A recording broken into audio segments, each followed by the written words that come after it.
Kahala Yahweh Ba'Shem Yashayah Ba'Shem Ruach, which are the true Hebrew names of the Most High Father, Yahweh, which is Hebrew for He is, and His only begotten Son, Yahweh, which is Hebrew for He is salvation. Double honors to my teachers, the apostles and elders of Great Millstone. Peace and mercy to the elect, with the house of David reborn again in this generation. And Shalom to the 130 Yashayah, who today are known as the Negroes, Latinos, and Native Americans, who before losing our true heritage, we were known as, and still are, the true Hebrew Israelites of the Holy Bible.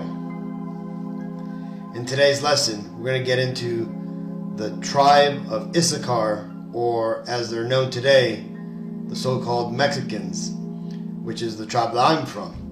Now, in the video we just watched, that was a depiction of what the first encounter of the Europeans when they came to the Americas and discovered the Issacharites here in the Americas, or as they knew it, as Areth. Now, the so-called Mexicans, when you get into their heritage, which is what we're going to get into today, you're going to find out that they are one of the 12 tribes of Israel, namely of the tribe of Issachar. The name Issachar is in Hebrew pronounced Yashayah, and that basically means he is hired, and that goes back to a nomen omen that comes from the mother which we come from, right? You had our forefather Jacob. He had 4 wives, and his first wife, Leah, gave him a son, his 9th born son, that being Issachar. And the story goes that Leah, she was kind of like in a competition with her sister Rachel, and to basically hire her husband Jacob, she basically paid Rachel in mandrake fruits, right? And seeing Jacob coming in from the fields, Leah had told Jacob that she basically had hired him for the night, and that, you know, he was to go with her. And when she conceived Issachar, that's where they got that name from, right? He is hired. And here's the actual story of what I just described. This is Genesis 30:18. And Leah said, God hath given me my hire, because I have given my maiden to my husband. And she called his name Issachar. Now, because Issachar was one of the 12 sons of Jacob, he was given a blessing and a future prophecy by his father. And that prophecy was given at the end of Jacob's life, when he knew that he was about to move on to glory. He basically prophesied of what would befall his sons, basically their descendants in the end days. But let's read this. This is Genesis 49:1.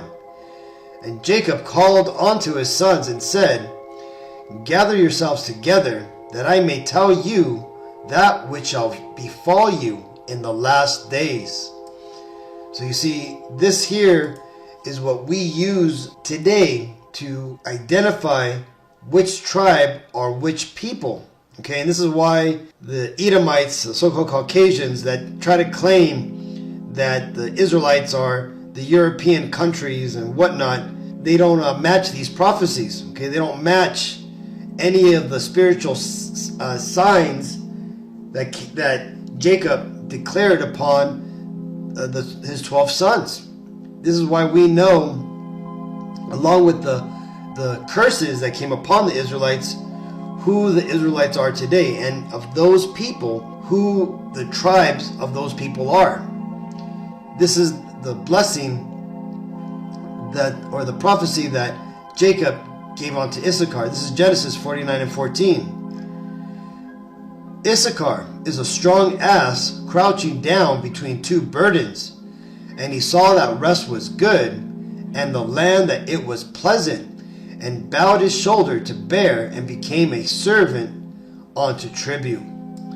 Now, this here breaks down into multiple things, right? So when it tells you here that Issachar is a strong ass, this here is ultimately talking about how the so-called Mexicans, we're hard workers, okay? And it's become such a popular term that there's jokes and made about it, and it's part of a stereotype. And when you get into the statistics, this came out in the LA Weekly of Phoenix, right? It tells you, it says Mexicans work more than you and everyone else in the world, report shows. And this is from 2011, right? It shows a bunch of different nations, right? The blue represents paid work, and the gray represents unpaid work. Basically, like what they do on their houses and just other stuff that you do around, chores, that type of stuff, right? Well, look all over here, Mexicans, right? We even beat out the so-called Japanese people. And remember, Japanese have that stereotype that they work so hard that they basically have heart attacks at work, right? They have a corporate man mind that prevails over there. But look, us Latinos, we work more than them combined, right? We're the hardest workers in the world. Again, it's fulfilling that prophecy that we are strong ass, right? Strong donkeys, right? Because again, donkeys are synonymous with hard labor. Okay, they can do a lot of work compared to horses. Now it says here, crouching down between two burdens. This is twofold, right? Not only is it talking about the Pacific and the Atlantic Ocean, or basically the Gulf of Mexico, right? Basically borders both of our lands there in Mexico, but also between the Northern America, right? The land of the Edomites, and the Southern America, right? The land of the majority of the tribes, right? The 12 tribes, that is, right? So we're stuck between these two burdens. Next, it says that he saw rest was good, right? And the land was pleasant, right? This ultimately goes into how basically we enjoy our relaxation, right? We enjoy relaxing, and people even talk about the siestas, right? How there's even mimes about the so-called Mexicans taking like afternoon naps. Now that's one interpretation of this, but also it just refers to when you get into our the so-called Mexicans, we love to just relax with the family, have barbecues, carne asadas, basically just grilling and relaxing with the family. That's a big thing amongst the so-called Mexicans. And another thing too, where it says the land, it was pleasant. Mexico, it's renowned for its beaches and also its jungle, pyramids, and basically a lot of vacation spots are there in Mexico, right? It's a very fruitful land. There's tons of fruit and food that is just able to be grown in that climate just because of how where it is, right? And then down here it just says and he bowed his shoulder to bear and became a servant unto tribute. And this basically speaks to kind of like being a strong ass, right? A so-called Mexican, we take on so many jobs for money. When you look at basically the landscaping, the construction industry, basically manual labor, you have that field basically filled up by a lot of so-called Mexicans, right? Basically Issacharites, and that's because this is our blessing, right? That we would be hard workers, right? We would seek after that work and bear shoulder and become servants all for money. Especially people in my family, everybody has a side hustle and everybody's making money and everybody has a side project going on. If it's not a project for themselves, it's a project because they're getting paid, right? That they picked up a couple of jobs here and there to do something, be it build a brick wall, landscape, set up a new roof, set up a computer, and all these type of stuff, right? It's very common amongst the so-called Mexicans for that to go on. Now, another thing about the Issacharites, the so-called Mexicans, is this. This is 1 Chronicles 12:32. And the children of Issachar, which were men that had understanding of the times, to know that what Israel ought to do. The heads of them were 200, and all their brethren were at their commandment. Now, this here explains how us Issacharites, the so-called Mexicans, that we're avid readers of the stars. Okay, we were given the knowledge to be able to read the stars. This is why there is like the Mayan calendar, right, which really is an Aztec calendar when you look at it, right? It was created by the Aztecs. The Mayan and the Aztecs, for the most part, we were one nation, and then we ultimately split into two. But when you look at the characteristics of the Aztecs, we were the ones that had the star charts. We were the ones that had the reflecting poles to read the stars and study them, right? We were the ones that kept the astrological records. And even till this day, astronomy is big amongst the so-called Mexicans, right? Even me, as a hobby, I love getting into astronomy, looking at the stars and gauging their positions, right? In fact, if you've looked up into the sky the last couple of weeks, you've noticed Venus next to the moon, right? This is the current time of its path of leading the moon. But again, it's the point being is that this here is just another spiritual marker upon the Issacharites, right? Showing what they would be. Now, this here is also would come in handy because when we, Northern Kingdom Israelites, which are the Latinos and Native Americans, came over here to the Americas, it was us who basically read the stars and helped us navigate over here to the Americas. When the scriptures say that the Lord showed them signs in heaven, it was the Issacharites that would have interpreted those signs. Now, let's read this, because along with the prophecies and the blessings which our forefather Jacob gave, one of our past kings, Moses, before he himself moved on to glory, he also gave a blessing onto the 12 tribes, right? And this here is what he gave onto the tribe of Issachar. This is Deuteronomy 33 and 18. And of Zebulun, he said, Rejoice, Zebulun, in thy going out, and Issachar in thy tents.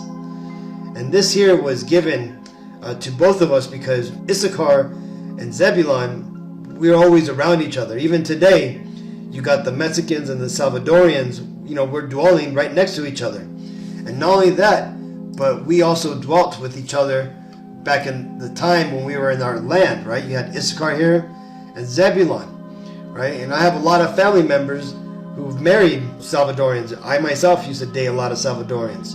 But let's go ahead and move on. So when it goes here, it tells us specifically what we shall rejoice in. Issachar is going to rejoice in his tents, meaning that the so-called Mexicans are going to basically have pride in their homes, right? Basically, build them up. And when you get into the so-called Mexican and their lifestyles, you'll notice that the Mexicans are always building up their houses.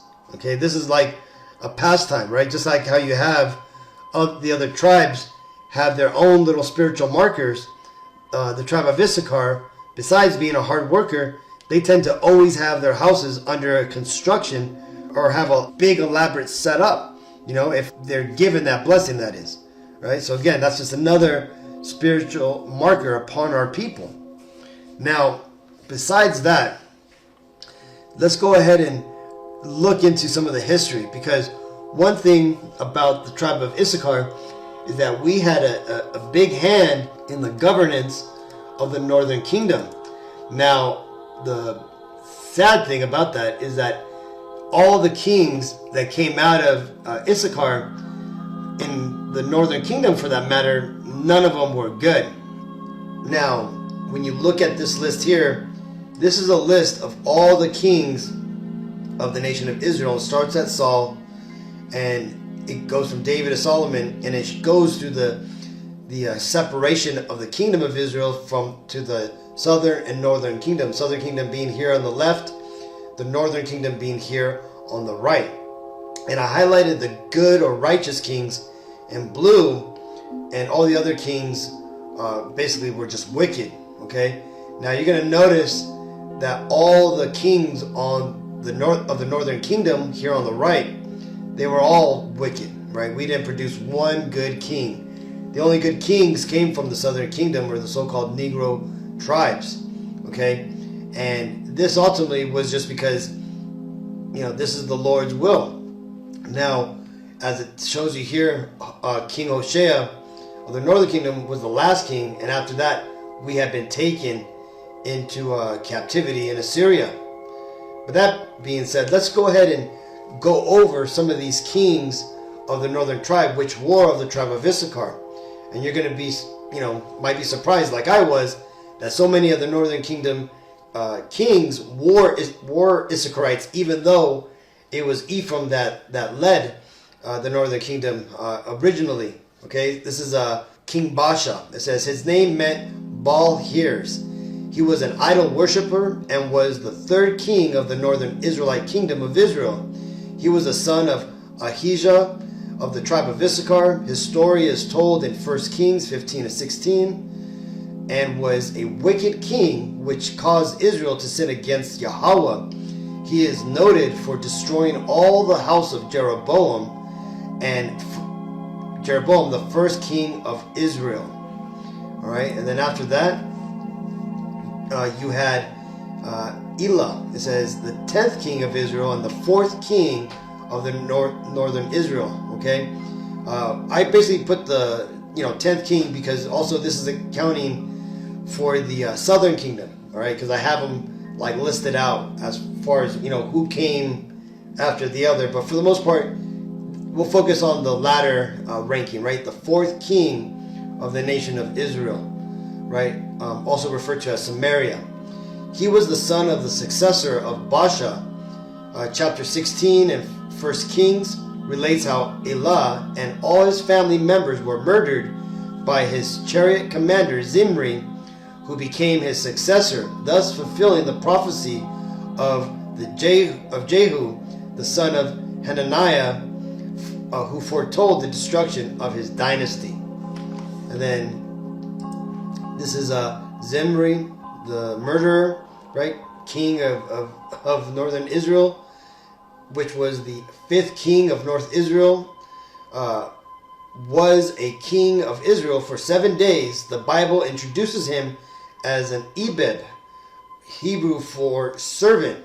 He killed Elah while Elah was drunk and emerges as a leader without followers, a usurper, lacking administrative ability. Finding his position unattainable, he set fire to the palace and perished. His name became a byword for a traitor who murdered his master. Right, so check that out, Zimri. So, and then next is here Omri. He was the 6th king of northern Israelites, and he says he was a successful military campaigner. He built the new capital of Samaria after the death of Elah. Omri surrounded Zimra in the royal palace, leading to Zimra's death. It then took Omri 4 years to subdue Tibni, who controlled half of Samaria, and at last proclaimed himself undisputed king of Israel, and began a new dynasty which ruled Israel for the next 40 years and briefly over Judah. Okay, and then next you have Ahab. Now this guy was one of the wicked ass kings. This is the wicked ass king that married Jezebel. Right? Let's read about it. It says the 7th king of the northern kingdom, the son of Omri, husband of the infamous Jezebel, was a dominant influence on him, and whom strove to spread idol worship of Baal in Israel. He is known for the execution of Naboth and usurping of his ancestral vineyard, which is read in 1 Kings 21 and 1 through 16. That's a good story, right, to get into. In fact, all of the Kings, 1st and 2nd Kings is an awesome read, Hakim. If you have time, you should really get into it, right? Because it helps show you just how dysfunctional the kingdom was under the kings, right? And especially for those who went against the Lord. It says, he also sent a lying spirit, or he was also sent a lying spirit by God to cause him to fall in battle, which is prophesied by Yashayah. During the battle, Ahab disguised himself, but was mortally wounded by an arrow, and his blood was licked up by dogs.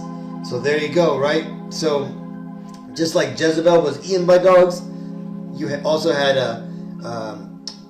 Ahab, right? He also had a similar fate, right? And the thing about him, remember, he's constantly used as an example of how the Lord will send lying spirits to trick you, man. So next, let's go and read this. This is Ahaziah. It says, the 8th king of the northern kingdom, the son of Ahab, which followed his father's ways, the Moabites revolted against his authority, which is in 2 Kings 3 and 5. This event is recorded in the Misha Stele stone, right? Or basically the Moabite stone. So that's another thing too. So you could kind of see how this history relates to which tribe, right? So that Moabite stone is actually used as an historic record, or an archaeological record of the name of Yahweh, right? As it was recorded by the Moabites that rebelled. It says, being bedridden due to a fall from his palace roof, he sent messengers to consult Baal-zebub, god of prophecy, as to his recovery. They ran into the prophet Elijah, who sent them back to tell the king that for his wickedness, idolatry, he would never rise from his bed. Dying childless, the crown went to his brother. And then you got this king here. This is Joram, right? And it says he was the 9th king of Samaria. He also called Jehoram. He shared the same name as a king of Judah. He ruled for 12 years and formed an alliance with his nephew Ahaziah, king of Judah, to combat Aram. And the battle failed, and he was wounded. During his recovery, he faced revolt from his successor Jehu, and the revolt ended up being the end of Joram and his nephew Ahaziah. Joram was shot by Jehu's arrow. Jehu had his body thrown into the field of Naboth as punishment for his parents' sin in illegally stealing Naboth's land. So there's that story, right? And then here, this is a wicked ass bitch of our nation, right? She ultimately married the king of the southern kingdom, and he kept her in the land of the northern kingdom, kind of like as a king regent. Let's go and read it. It says, this is Athaliah. She was queen regent for 6 years, wife of King Jehoram, and a daughter of the Samaria house of Omri. She was married to Jehoram of Judah to seal a treaty between the kingdoms of Israel after the death of Jehoram, their son Ahasuerus, along with her extended family in Samaria by Jehu. She seized the throne of Judah and ordered the execution of all claimants to the throne except for her grandson Jehoash. After 6 years, she proclaimed him king of Judah. She rushed to stop the rebellion, but was captured and executed. So this was an evil-ass Latina, man, right? An evil-ass Issacharite woman, right? And the story goes that, you know, as soon as a grandson was made king, they came in and basically took this bitch out, right? And killed her, right? So it's another warning sign to the Israelite women who think that they could come up and take authority over the men, right? It's not something willed by the Lord, right? It's not to be done. And then that's pretty much it. And because of all the wickedness of the northern kingdom, you know, namely of the tribe of Issachar, right? we ultimately got a punishment, right? And this punishment is kind of foretold here, right? This is Hosea 8 and 13. Well, actually, we're going to start at 10. Yea, though they have hired amongst the nations, now will I gather them, and they shall sorrow a little for the burden of the kings of princes. Because of Ephraim hath made many altars to sin. Ephraim is talking about the whole kingdom of the northern kingdom. Altars shall be unto him to sin. I have written to him the great things of my law, but they were counted as a strange thing. They sacrifice flesh for the sacrifices of mine offerings, and eat it. But Yahweh B'Shem Yashayah accepteth them not. Now will he remember their iniquity, and visit their sins. They shall return to Egypt. And Egypt we went to, right? Basically the spiritual Egypt, that being the Americas. Now, when you read about the curses that would come upon us if we fail to perform our duty and keep our contract with the Lord, which is written here in Deuteronomy 28 and 68, it says, And Yahweh B'Shem Yashai shall bring thee into Egypt again with ships by the way whereof I spake unto thee. Thou shalt see it no more again, and there ye shall be sold unto your enemies for bondmen and bondwomen, and no man shall buy you. Basically means redeem you. Okay? And that's ultimately what had happened at this time. By the time when the last king, Hosea of the northern kingdom, reigned, the Lord said, that's enough of you, and basically brought the Assyrians against us. He had us conquered and taken out of that land, right? And that's what's written about here. 2nd Ezra 13 and 40. Those are the 10 tribes which were carried away prisoners out of their own land in the time of Hosea, the king, whom Salamansar, the king of Assyria, led away captive. And he carried them over the waters, and so came they into another land. Right? And that right there is talking about when we got taken out of the northern kingdom, when the Assyrians came against us. This happened in 722 BC. And you can read about it in 2 Kings 17 and 23, right? Where northern Israel was carried away. And when we were carried away, you could read about the book of Tobit, right? There's a story of the northern kingdom Israelites there in Iran. Also, you have eventually you have the fall of Nineveh. Basically, the Assyrians, right? They got conquered by the Babylonians, roughly about close to 100 years after us northern kingdoms went into captivity and got taken there into the land. Now, when Nineveh fell, us northern kingdom Israelites, we were pretty much free to go about our business. Now, we couldn't go back into the land of the northern Israel, because that land was now full of foreigners, namely known as Kuthites, or basically Persians. Now, some of us did go back, but we went back amongst the southern kingdom, which is recorded in the New Testament, right? But a lot of us, besides spreading out around the known world over there on the eastern hemisphere, a lot of us decided to come to the Americas, okay, and to basically, go into a new land where we wouldn't be bothered by the wickedness of the old world, and also to keep our laws there. And let's continue. It says, But they took this counsel amongst themselves, that they would leave the multitude of the heathen and go forth into a further country where never mankind dwelt, that they might there keep their statutes which they never kept in their own land. And they entered into the Euphrates by the narrow places of the river. For the Most High then showed signs for them, and held still the flood, till they were passed over. For through that country there was a great way to go, namely 1.5 years, and the same region is called Azareth. And when you get into the word Azareth in Hebrew, it basically means another land.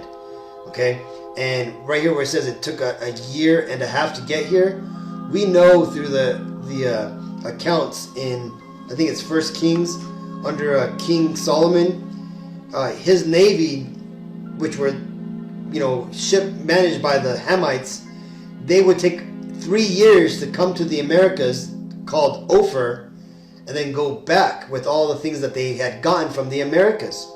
So we had that, secret knowledge of this new unknown land, which our King Solomon, sent his navy to retrieve things from. So we had decided to go over there and to basically start over again. Now, while we were there in that land, there are many books that give records of what took place while we were over here, right? Some of our own records and codices that survived, other third-party testimonies which could be found in the Book of Mormon and whatnot. And again, just to clarify, the Book of Mormon is not a biblical prophecy book, but it is a book of historic events, or should I say supposed historic events, of what happened to the Northern Kingdom when they were down here. All the additions that they added to the Book of Mormons about, people, being included in the salvation of the Israelites and all this stuff that contradict the Bible, that's all going off. But the historic accounts in the Book of Mormon, which come from the Indians, right? It's a testimony of the Indians that spoke to Joseph Smith and gave him information of who we were and what had happened to us. That is what's stored there in the Book of Mormon. Now, other things that survived were the testimonies and records of what the settlers and explorers found when they would interview us. And one of these records was found here in the book called Origins of the American Indians, European Concepts, 1492 to 1729, by Lee Eldridge Huddleston. It says, the Mexicans are originally of the 10 tribes captured by Salamansar, and of the family of Issachar, whom the Indians recognize as their special ancestors. You see that? So this is known because we were letting them know who we were. When you get into one special distinction is you have that name Oaxaca, right? And the way Oaxaca is spelled, when you pronounce it in the Quiche language, it's Yashayah, right? Like that's how it's really pronounced, right? And it's basically it's a adulterated pronunciation of Yashashakar. Okay, so the point being is that we're those people, right? We are that tribe. And in this book here, Mysteries of the Mexican Pyramids by Peter Tompkins, this book here, I have it here, right? And I took a picture, and let's just read what it says. It says, in a manuscript written in Quiche again is basically Quiche Nahuatl, or Nahuatl. These were basically broken forms or altered forms of Hebrew, right? But just heavily modified, because you got to remember, the Northern Kingdom, we were over here in the Americas for close to 2,500 years. That's 2,500 years before we were rediscovered again by the Europeans. Okay, so in that time, our language had been altered, changed, had been adulterated, right? And Quiche and Nahuatl, that was those were the languages that we were speaking, right? It says, written in Quiche in 1554 by several Maya Indians, its Spanish translator, Padre Dionisio Jose Chanoy, had this to say: it is supposed in the manuscripts that the 3 great Quiche nations mentioned in particular are descendants of the 10 tribes of the kingdom of Israel, whom Salamansar reduced to a perpetual captivity, and who, finding themselves in the confines of Assyria, decided to immigrate. The actual text ran, these then were the 3 nations of Keches, and they came from where the sun rises, descendants of Israel, of the same language and the same customs. In attestation of what they had written, the Indians signed the document on September 28th, 1554, saying, "We have written that which by tradition our ancestors told us, who came from the other part of the sea, from Gavan Tolan, bordering on Babylonia." Okay, and where is Babylonia? That's modern day Iraq, which is basically Israel, where the land of Israel was at, right? Bordering Babylonia. Now, when it tells you here, Gavan Tolan, Tolan is like the name of an ancient Issacharite king, Tola, right? So this was like Gavan means like king or like leader or something like that, right? So King Tolan. So we were basically referencing our ancient ancestors, right? But again, these records are now coming out, and they're now being shown on lessons like this, so that way we can come back to our true heritage to remember who we were. This is Jeremiah 3:18. "In those days the house of Judah shall walk with the house of Israel, and they shall come together out of the land of the north, to the land that I have given for an inheritance unto their fathers." And this is a prophecy that we are soon to come across, Akim. So right now, the house of Judah, which are the so-called Negroes, are starting to come together with the house of Israel, the so-called Mexicans. Right now, you're seeing tons of connections between, black power and brown pride, right? You're starting to see our people mixing more and more together. You're seeing couples coming together, and our people are just vibing with each other. And why is that? Well, that's because the Lord is bringing us back together. He's closing up the breaches thereof, right? The breaches that the Lord had caused the division.